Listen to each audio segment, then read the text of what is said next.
Alright, so in this tutorial I'm going to show you the best way on how you can fix Rockstar Games Launcher error code 162. So it's very simple. First up, what you need to do is just you gotta check your internet, make sure your internet is stable, you gotta turn off VPN if you're using one, and restart your router once. And then second step is just run Rockstar Launcher as administrator. Right click on Rockstar Games Launcher and then click run as administrator. Try launching again. Temporarily disable antivirus/firewall. Turn off antivirus for a few minutes, open Rockstar and update, and then turn antivirus back on after it works.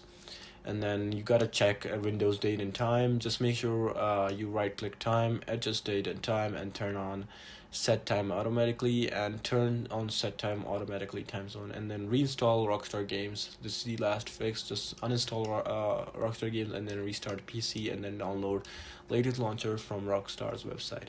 So yeah, this is all the fixes that you could do for this. So I hope it actually helped you out. I'll see you in the next one.